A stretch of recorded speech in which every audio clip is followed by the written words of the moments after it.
Brothers, sisters, friends, enemies, and neutrals, I'm back, and today I'm going to deal with some matters of a legislative nature. I'm going to start out with a transcript from early in my career. It doesn't have a date, but it was in the early 70s, and every word spoken on the floor of the legislature is recorded. And there are people known as the transcribers who type up every word. One of the problems is that some of the women who did this, they were all women in those days, they didn't have the best of education. So if there was a word and they weren't sure what it was, they would approximate it.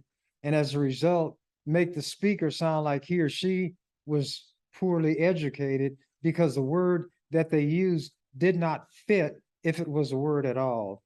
An example, if you take the word principle, P-R-I-N-C-I-P-L-E, the word stands for a concept, an idea, or something along that line. If it ends with the P-A-L, P-R-I-N-C-I-P-A-L, it refers to a person who is like the principal of the school or the main element, the main ingredient. Well, if you mean it as a principle in the sense of a concept, and they spell it as though it's the main ingredient, it seems that you as the speaker don't have much facility in the use of language. If they cannot think of a word to approximate what they thought they heard, then they put parentheses and write the word in those parentheses inaudible, which means that you spoke in a way that couldn't be understood rather than acknowledging that they didn't know how to spell. But anyway, I'm going to read from this transcript. It's early on, and people were still trying to figure out what kind of person I was. They were in awe when they found out that I got brain cells working, that I can put 10 words or more together and make sense. I was the kind of Black man they had never been exposed to. I was young at that time. When I wore a younger man's clothes, but they happen to be the same style, if you want to call it that, that I wear now. So this deals with a piece of legislation that the farm or rural senators wanted, which would allow school board members to have contracts with the school district that their board was in charge of. I viewed that always as a conflict of interest because it would give them a leg up, a head start over anybody else who might be able to do the same kind of work in the private sector. And since the people on the school board would lay out the plans and everything that was going to be done, they could get in on the ground floor. And that is where I saw the conflict of interest. You were writing the contract that would benefit you as a public official and had entree to information that others did not. So when that bill was first brought, there are several school districts in Nebraska, and the number has varied. And the number is assigned based on the number of students in that school. For example, Omaha is District 5 because it is the largest in the state. Lincoln's number would be 4. Then you go downward from there. I was against this bill. And when these kind of things came up, it gave me the opportunity to go beyond what they were talking about in the bill to talk about what they are as a society and what they are and are not as human beings, and especially as elected officials. When I say president to designate who is presiding, it can be different people. The Constitution makes the lieutenant governor the official presiding officer over the legislature to give that person something to do, I imagine. When that person is not available, then it usually falls to the speaker of the legislature to determine who will preside. The speaker often will take that position, but sometimes he will assign it to somebody else. And anybody who is assigned to sit in that chair as the speaker is addressed as Mr. Speaker or Mr. President, or Madam Speaker, Madam President. So here we go. President, motion is to advance LB 550. Senator Chambers, do you wish to be recognized? Mr. President, members of the legislature, I occupy a unique position in this legislature. And by the way, these people are still trying to get a fix on the kind of man I was in those days. I occupy a unique position in this legislature, not only as the only Black member, but one of the few men who has to be conscious at all times of the welfare of poor people, those who have no voice, and those who are generally unrepresented in this body and all governing bodies throughout this country. I have this great bitterness because of the problems that were to be dealt with by this legislation that I had offered, but they were not touched at all. The one deals with corporal punishment inflicted on students in the schools. This legislature was very unsympathetic to these young people who have this problem to face. Corporal punishment is when they use these paddles, and it was in Black schools only against these children. The problem they face, they are in a learning situation, and that learning situation is totally destroyed by the constant threat of physical punishment inflicted by the teacher who is supposed to be teaching them to solve problems through intellectual processes, or the principal or assistant principal. They would not do anything about getting rid of corporal punishment at that time. Ultimately, I did get rid of it. Then we come to district elections for school board members, so that the people who are unrepresented and have no voice in school affairs could have a chance to put somebody of their choosing on the school boards and to make these kind of decisions. Again, the legislature was totally unsympathetic. I gave the argument that every governing body should be a portraiture in miniature of the constituency to be governed. Therefore, every segment ought to have a representative. When the voting was at large, then whoever comprised the majority would vote on all of the members, and they could outvote any individual group.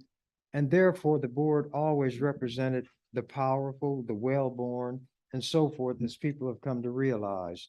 Continuing. This morning, I see a bill that deals with the financial interest, and I feel it is a conflict of interest, of school officials, and the body, meaning the legislature, jumps to heel immediately. There's great concern about the welfare financially about these people who are running the schools, which I feel is improper. All I have is one vote. I can't stop the passage of these votes. I can't vote the passage of the ones that I'm interested in with my one vote. I am casting my vote to show my opposition in the only way I have available to me in a meaningful way. But I developed a technique. That's later. Other than that, each one of us is given 10 minutes to speak on an issue, and I can use my voice to give the rationale as to why I vote against these measures, why I am for the ones that I advocate. I think that this is bad legislation. It is pernicious, and I think that it flies in the teeth of the ideals and principles which a legislative body like this one is supposed to embody. We talk about conflict of interest against each other when State Senator Proud, for example, who makes his living through insurance, would introduce a bill relating to insurance companies or the industry as a whole. That was called a conflict of interest for him. Or if somebody, when not in the legislature, was a feeder and offered a bill, feeder of livestock, that was considered a conflict of interest for the senator, or a cattle grower, or the farmers, or the petroleum interest, or the cigarette interest. All of these would be considered to create a conflict if the senator offering the legislation had any connection with them. But when it came to the schools, they wanted the school board members to be allowed to have financial contracts with the school district of which they were a board member. Yet, in an area that touches everybody very, very closely, the education of their children, there is the same concern generally, but it does not exist in the legislature. I've seen lobbyists who did a good job for the school system last year get jobs with the school people afterward, so they were well paid for the vicious things that they did as lobbyists. I'm being put in a position more and more where my back is coming closer and closer to the wall. It is difficult for me to function in a body like this according to the rules we have established. It is not necessary for anybody in this group to consider using what they consider an unauthorized or unacceptable means to bring about social change, namely violence, because you have enough votes to do whatever you want to do. Whether it is to change a school law or to grind an entire group of people into the dirt like you're doing and will do on the welfare legislation for poor people, you will do that. But I sit here and I learn the lessons that you are teaching me. I carry them back to the community I come from, and I think there will be a day of reckoning. You men, I wish, and there were no women in the legislature when I first went there. You men, I wish, would realize and recognize the position that you keep me in. I don't believe many of you could go to an assembly of all Black people or all poor people or groups that feel that this body is hostile to their interests and do as well in that assembly as I do in this one as the only Black person. I come down here, I'll try to use your language so you'll understand. I'll try to follow your rules that you put in place and abide by them more strictly than you do. I'll try to read and understand your laws that you write, and some of them make no sense. I'll try to use your procedures to change your laws, and when it doesn't work and changes must occur, what alternatives are left? So I'm going to vote against this bill. I'm going to make a stupid statement now because you ought to use the language that people understand to whom you're addressing yourself. I'm going to say that I recommend that this bill be defeated, that it not be advanced. I'm not going to put a kill motion on it. That would be an exercise in futility. But I have taken my position. I've explained to you to the best of my ability why I've taken this position. You can do with it now what you will. If I could see the same concern shown to the students in school that I see shown to the welfare and financial interests of school officials, then maybe I could concede something on a bill like this. But when you are totally hard-hearted like and the type is put inaudible, and the word is flint, when you're totally hard-hearted like a flint, then you pass bills relating to the schools when it comes to formulas for state aid, but you're not interested in an improvement of the curriculum.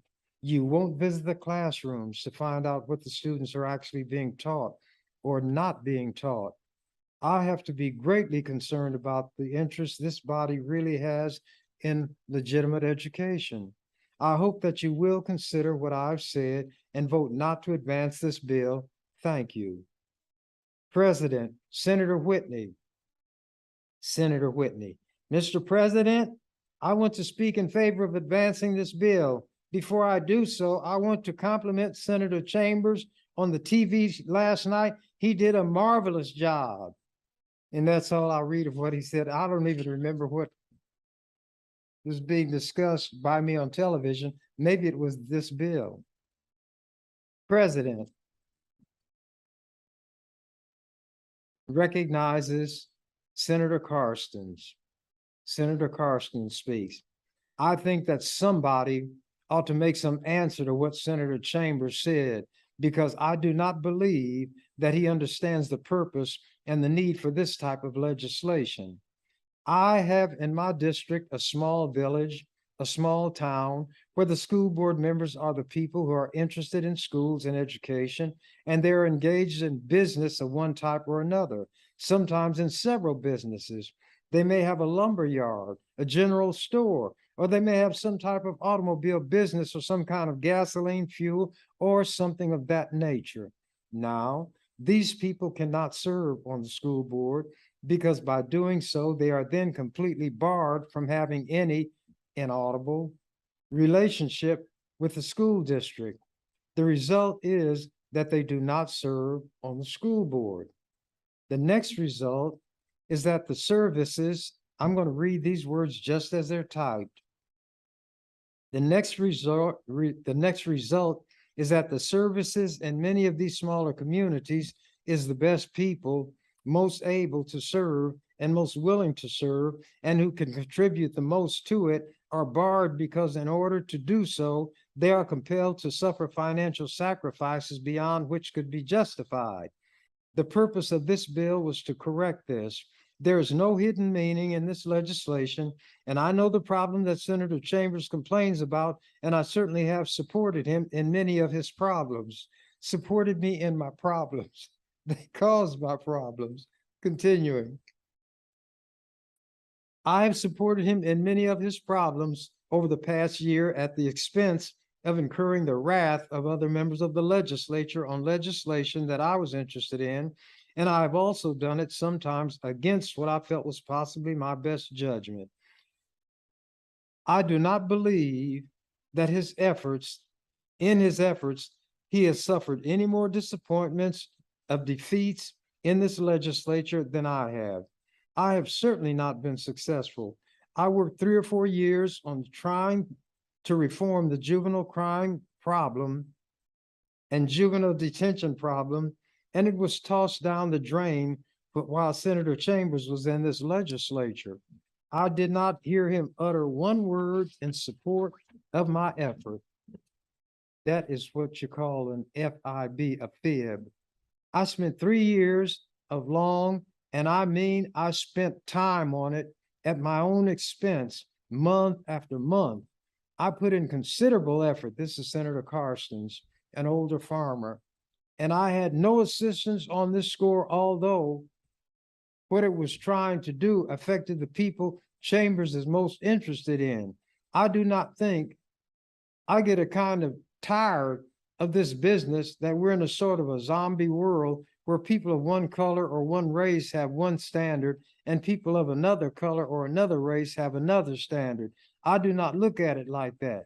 I'm less of a racist than some of the Black people that I come in contact with every day. Now, what Black person does he come in contact with who can refuse him a job because he's white? Refuse to rent him a house because he's white? Refuse to sell him a house because he's white? Will refuse to allow him to come into an eating establishment because he's white? This is the simple-mindedness of these white people that I was dealing with alone, and I'm glad that it was transcribed so that people can see I'm not making it up when I talk about the stupidity that I had to deal with. And there is a philosopher who said, even the gods labor in vain against stupidity. Here he continues, I'm in a sense in the minority too. I know just about as much about being discriminated against as Senator Chambers as Senator Chambers does, because this is all I have known all my life. A white man who's in the legislature and got his business has known discrimination all his life, and he always lived among white people. It is continuing even to this day, he said. There are some things that we have to do and recognize if we cannot trust each other in everything, we had better just disband and submit ourselves to a dictatorship. Because in the democratic government, we have to treat each other sometime and someplace a little bit in good faith. And we have to accept each other in good faith. And there are Black racists just as well as there are white racists. We have these problems and we have them in these small communities, and we have difficulties in small communities.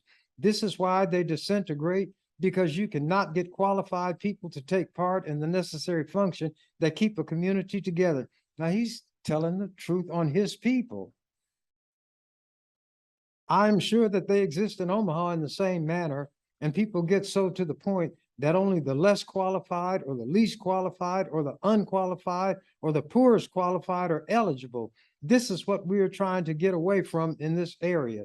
I think that myself, that the $10,000 figure at the present time is too high, and I would offer an amendment that I would move that this $10,000 be stricken and $5,000 be inserted.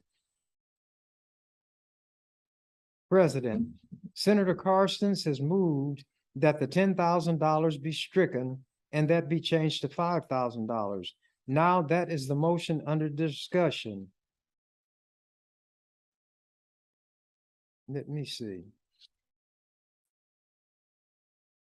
Senator Morgan, Mr. President, members of this body, and this is PJ Morgan, by the way, the real estate man. He was in that when he's in the legislature. He and I worked together on a lot of issues. Mr. President, members of this body, I agree with Senator Chambers, and possibly what we could do and what I would like to ask of Senator Zebarth, if he would yield to a question. Senator Zebarth, I yield. Senator Morgan, I'm not sure that amending it. Now, I'm a member of the Urban Affairs Committee, which put the bill out, and I heard the reasons which you gave were good reasons why the bill should be advanced. And I hate to see us cut it down when some of these communities need to have contracts and in excess of $5,000. Why couldn't we lay the bill over and amend out the larger districts and include the smaller ones where the problem is existing right now? Senator Zebarth. Well, Senator Morgan, I think no doubt that the class 4, which is Lincoln, and 5, which is Omaha, which includes only one city in each, cities of Lincoln and Omaha, be amended out, because I've heard no reason for them to be in. No one from those districts has contacted me, and these are the prime reasons Senator Chambers brings out in areas where this is not needed. I agree that it would not be needed in the Omaha and Lincoln areas.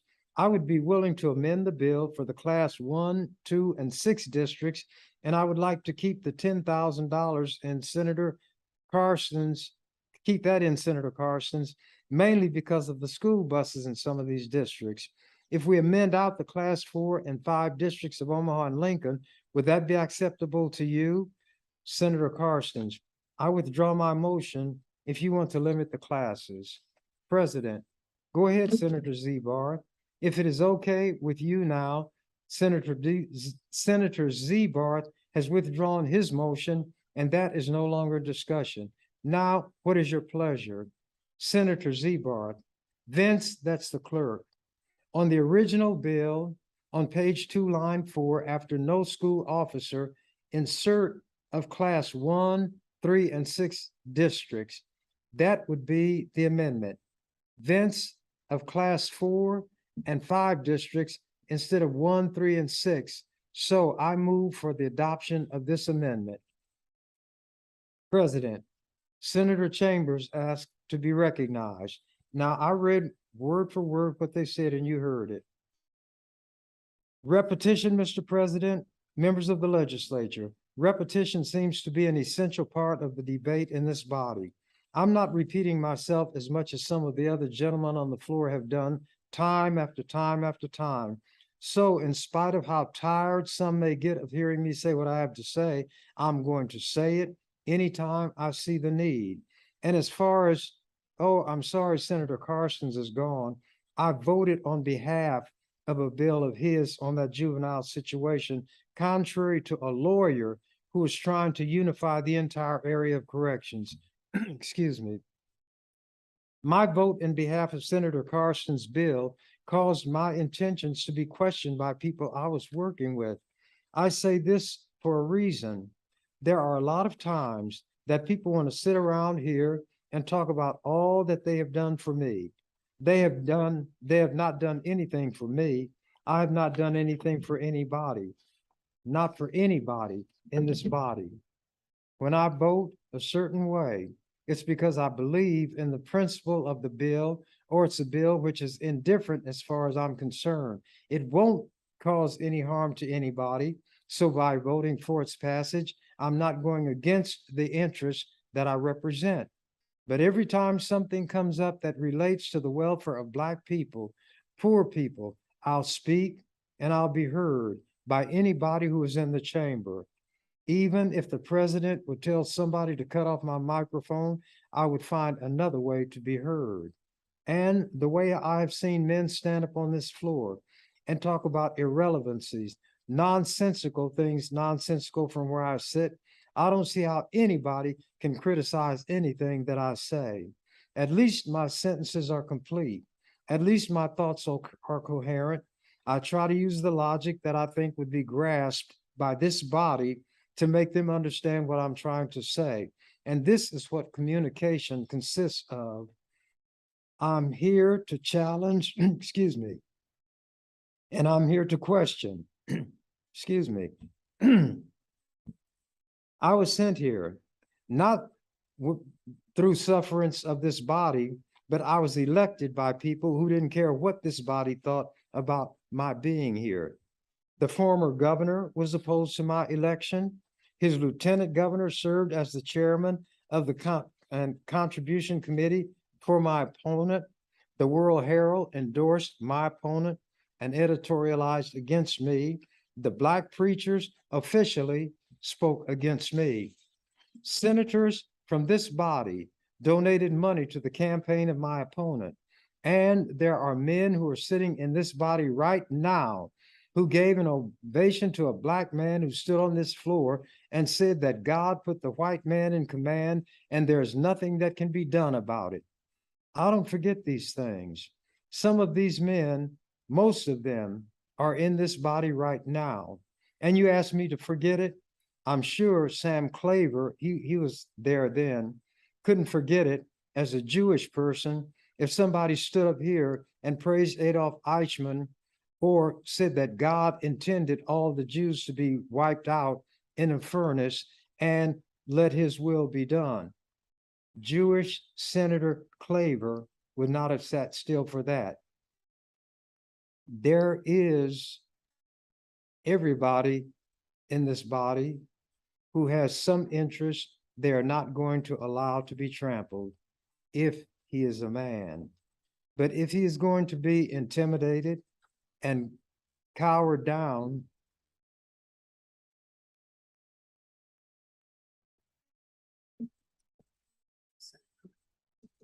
oh, thank you. Let me continue. There are people looking out for me when I don't even realize it. So I think since the water was brought, I will drink it. And some people say a verse before they eat. Well, I sing for water. All day I face the barren waste without the taste of water, cool, clear water.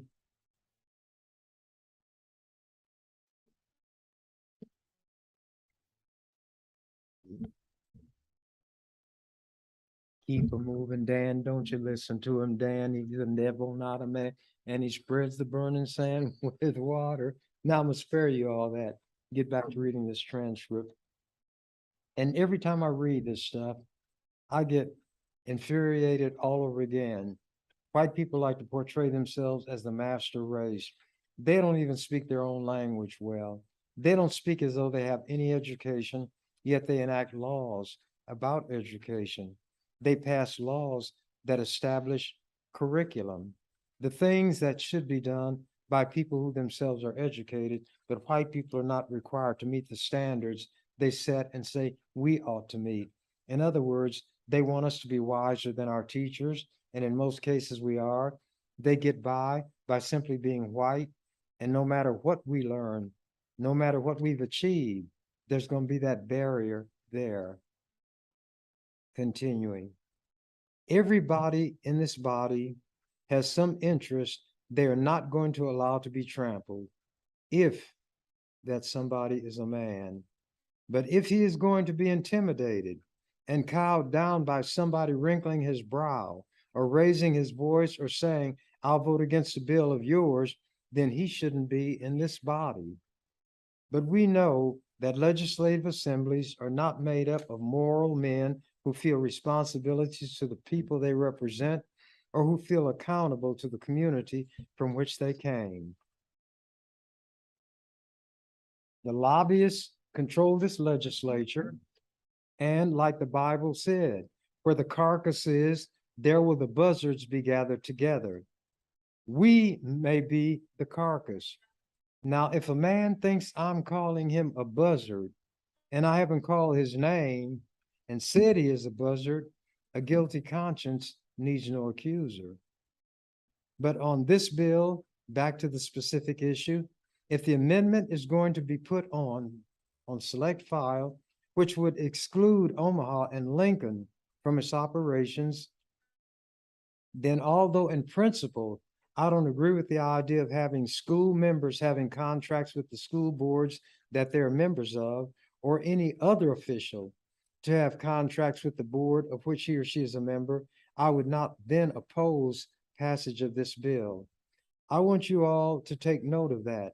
This is as much of a compromise as I can offer. I know that my one vote can't make that much difference on this bill, but there may come another day when it will be very significant because a man may have 24 votes and may need a 25th vote, which rests with me. President, I remind the body that the question under discussion at this time is the advancement of LB 550 from general file. Now let me read an update. This is something from 1999. Chambers, hourglass, make mark. This was in the Lincoln Journal-Star, May 19th, Malcolm X's birthday, 1999. The printing is much smaller. Ernie Chambers comes to the floor of the legislature armed, brandishing his weapon. It is an oversized hourglass, and with it threatens to take his 48 colleagues captive and place the legislature under siege. Remember, that was back then that I read. I established my credentials, what I was able to do, and what I would do if challenged. You're going to hear something about it in this article from 1999. Tie it up, bring it screeching to a halt, shut this legislature down. With time running out, important bills waiting, only 9 days to go. Chambers is singing, as the days dwindle down to a precious few, he intones as he leans into the microphone. The sand is slowly sifting through the hourglass. The clock is ticking. A precious day is melting away.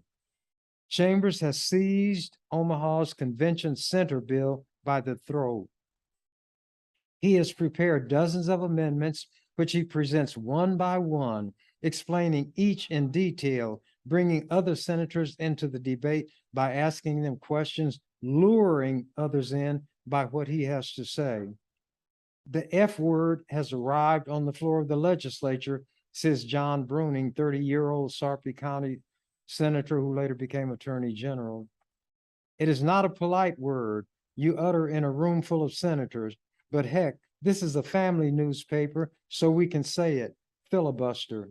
The sanitized version is extended debate. When Chambers chooses, he can shackle the legislature to a single bill with 8 hours of debate. 24 hours altogether under the rules if he does that at each of 3 stages of floor consideration, and of course, he can do it on more than one bill. It is his ultimate weapon. Chambers has an arsenal at his disposal: intellect, oratorical skills, preparation, focus, determination, knowledge of the rules and human nature, a quickness of mind that usually keeps him a step or two ahead of the pack, a capacity for instant maneuver. Lots of options before he goes nuclear. He tried to reach accord with sponsors of the convention center legislation. I bent over backwards like I have never done, he said, but there was no accommodation, he stated. Quote, fine, we'll have it my way. Brothers and sisters, get ready for the ride. We need to play hardball now, unquote. Chambers said he's aware that some of his colleagues don't think he can go 8 hours anymore now that he is approaching 62. Oh, to be a young 62 again. Wrong, he says, they can't. As others wear out, I'm into my territory. Chambers was in his 5th hour of debating before he got his way. Another victory. Advocates of the measure, with a mighty assist from Lincoln's Dave Landis, raised the bar for Omaha voter approval of the bonds to construct the $210 million facility. I wanted a supermajority to vote. This will explain why.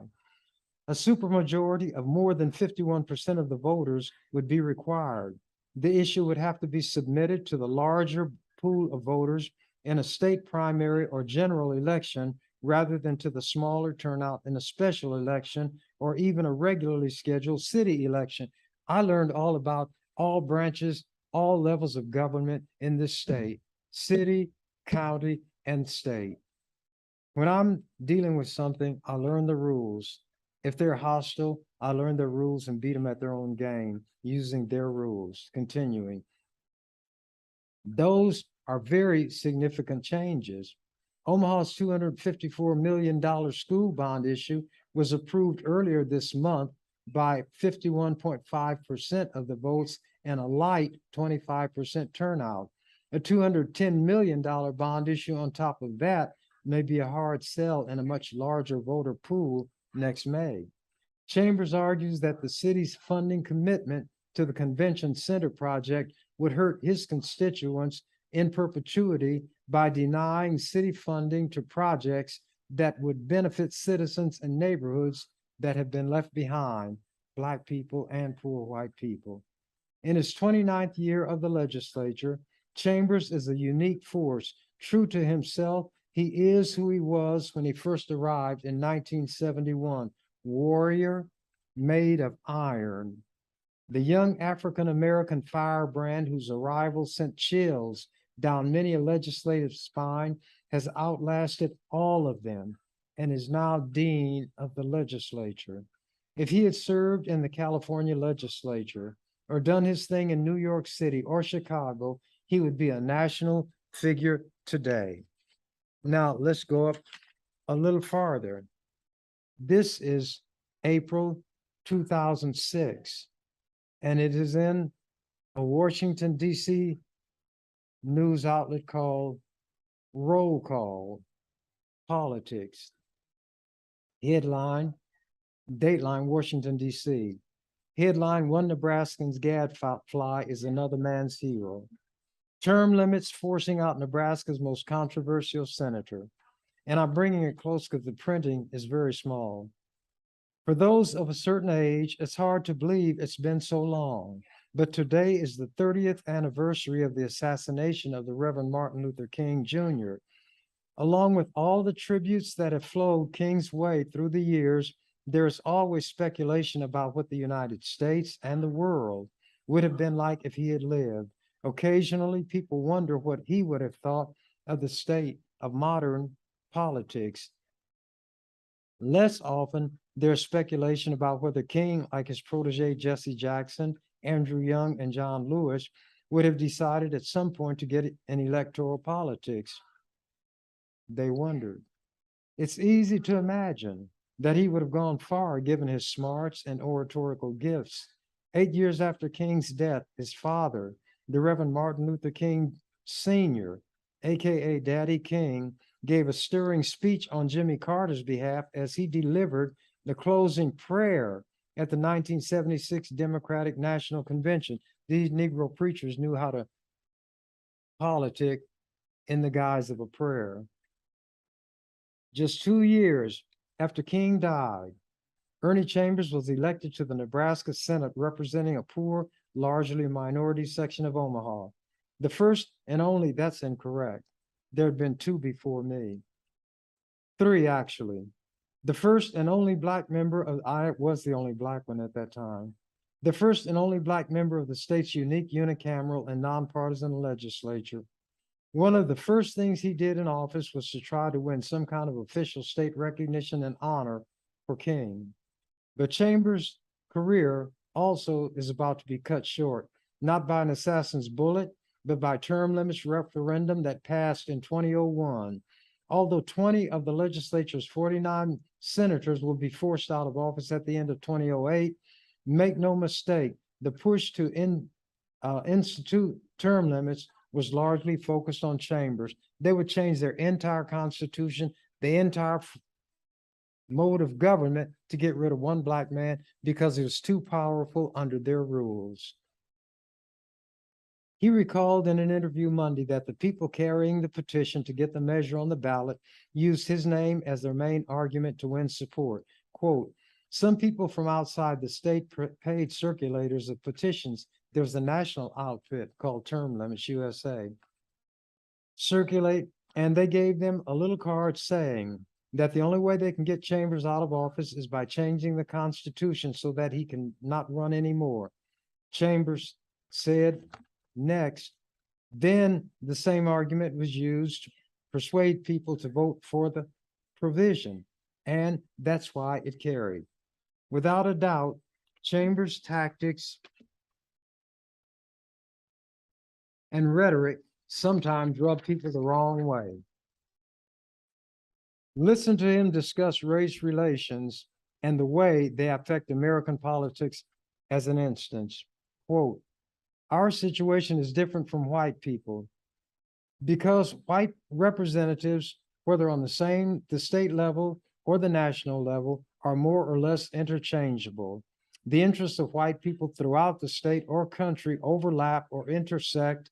So even if they don't get their specific choice, the voters will still have their issue heard because everybody's white. However, when it comes to Black people, we need somebody who is strong, tenacious, intelligent, and fearless. When we get such a person, totally incorruptible, that person will keep our issue before the public and make some incremental changes. This is what I've been doing, and it's created a lot of resentment. I will continue this the next time because the clock is a very harsh taskmaster, and even I must bow to it. But before I do, I want to read the title of an article that appeared in Omaha Magazine in 2015. That damn Ernie Chambers, exclamation part. He's self-absorbed, self-righteous, and infuriating. And he's absolutely necessary. As the canary said, when told that the cage door was ajar, I'm out of here. Thank you for watching The Ernie Chambers Show. If you'd like to make suggestions, email us at ewcfacts@gmail.com. That's ewcfacts@gmail.com. This has been an EWC Communication production.